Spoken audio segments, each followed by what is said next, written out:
Bloch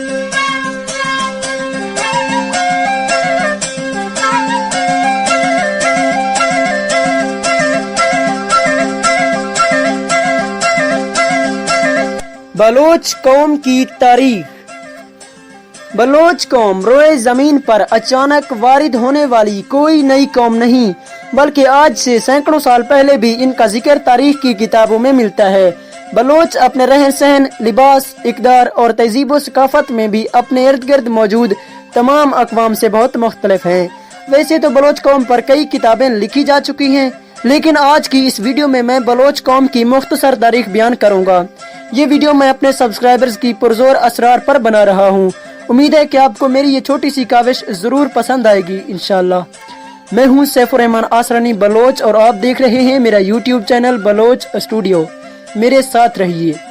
जी दोस्तों, अगर आपने अभी तक मेरा यूट्यूब चैनल बलोच स्टूडियो को सब्सक्राइब नहीं किया है तो इसे जल्दी सब्सक्राइब करें और साथ ही बेल आइकन पर क्लिक करें ताकि हमसे आने वाली वीडियोस की नोटिफिकेशन आपको इजीली मिलती रहे। Welcome back. सैकनी एतबार से बलोच वादी बलोच के रहने वाले हैं। ये वादी शाम में हलब के करीब ईरान की सरहद के साथ वाक़े है। खास बलोचों की नस्ब के बारे में बड़ा इख्तलाफ पाया जाता है। बाज़ मौरखीन इसे तुर्कमान नस्ल से बताते हैं, जबकि बाज़ के मुताबिक नस्लन अरब हैं। डॉक्टर बिलू ने इसे राजपूत लिखा है। प्रोफेसर कीन के ख्याल में वह ताजुक नस्ल से है।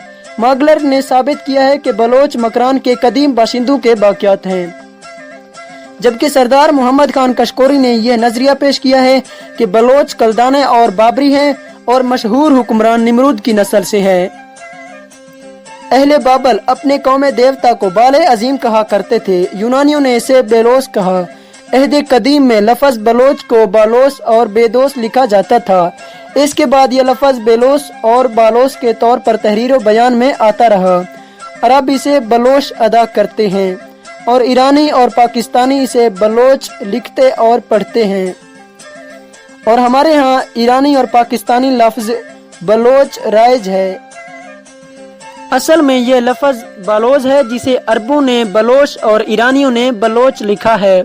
खुद बलोचों के पास एक नज़म के सिवा कोई भी कदीम मवाद मौजूद नहीं है। इस नज़म में उन्होंने लिखा है कि वो अमीर हमजा की औलाद हैं और हलब से आए हैं। इसमें मजीद यह भी बयान हुआ है कि उन्होंने करबला में हज़रत इमाम हुसैन रज़ी अल्लाह तआला अन्हो का साथ दिया था, और उनकी शहादत के बाद वह बामपुर पहुँचे और वहाँ से सिस्तान और मकरान आए। जरगस के अहद में बलोच ईरानी बादशाहों के दरबार में आला ओहदों पर फाइज रहे, लेकिन बाद में बलोच ईरानी बादशाहों के लिए खतरा बन गए। इसलिए उन्होंने निहायत बेदर्दी से उनके खिलाफ मुहिम जोई की। इसका तज़किरा फिरदौसी ने शाहनामे में बड़ी तफसील से बयान किया है। गुमान है कि इस मुहिम के नतीजे में बलोचों की कुव्वत उस इलाके में टूट गई और मजबूरन जनूब मशरक के पहाड़ों में जाकर रहने लगे। बीन्स ने बलोचों की हिजरत के बारे में अपनी किताब दी बलोच रेज में लिखा है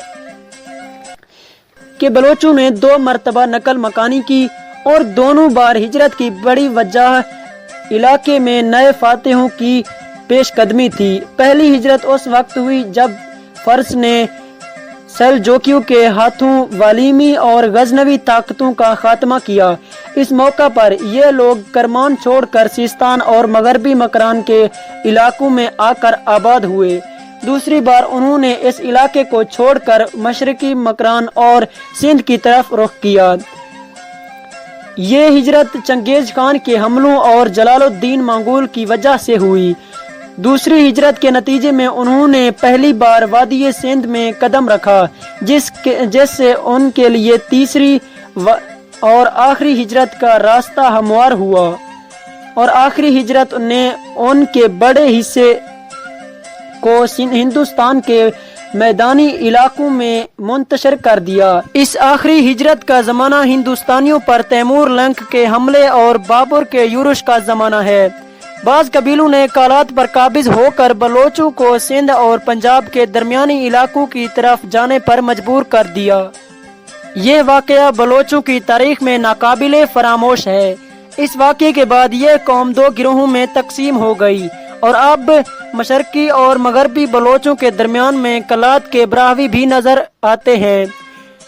15वीं सदी ईस्वी में बलोचों के दो कबीलों रंद और लाशार साथ साथ वस्ती बलोचिस्तान की तरफ बढ़े।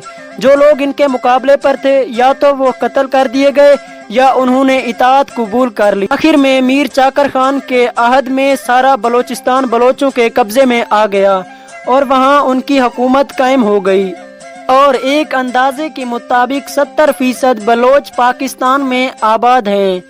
पाकिस्तान के अलावा बलोच कौम ईरान, ओमान, अफगानिस्तान, मुत्तहिदा अरब इमारात, भारत और तुर्कमानिस्तान में भी आबाद है। बलोची बोलने वालों की तादाद अंदाजन 1.5 से 2 करोड़ के दरमियान है। ताहम हकीकी अदाद शुमार ये नहीं बता सकते कि बलोच और खुद को बलोच कहलवाने वालों की असल तादाद कितनी है। अगरचे ब्राह्वी और बलोच कबाइल काफी हद तक घुल मिल चुके हैं, ताहम अभी तक ब्राह्वियों को अलग कबीला माना जाता है। बलोचों में वो अफराद भी शामिल हैं जो सराइकी, सिंधी और ब्राह्वी बोलते हैं। इससे उनकी तादाद काफी बढ़ जाती है। बहुत से बलोच जो बलोचिस्तान से बाहर रहते हैं वो एक से जायद जबानों पर अबूर रखते हैं। ये लोग सिंधियों, ब्राह्वियों, ईरानियों और पश्तूनियों से घुल मिल गए हैं। बलोचों के बड़े कबाइल मरी और बुगटी बलोची जबान बोलते हैं। लांगोल कबीला जो बलोचिस्तान में रहता है बलोचियों को मादरी और ब्राह्वियों को सानवी जबान की तरह बोलते हैं। बजंजियों और मोहम्मद सानी कबीला भी दोनों जबानें इस्तेमाल करते हैं। बंगुलजाई कबीला ब्राह्वी बोलता है, जबकि गोरशानी जो राजनपुर में बलोचों का सबसे बड़ा कबीला है बलोची जबान बोलते हैं।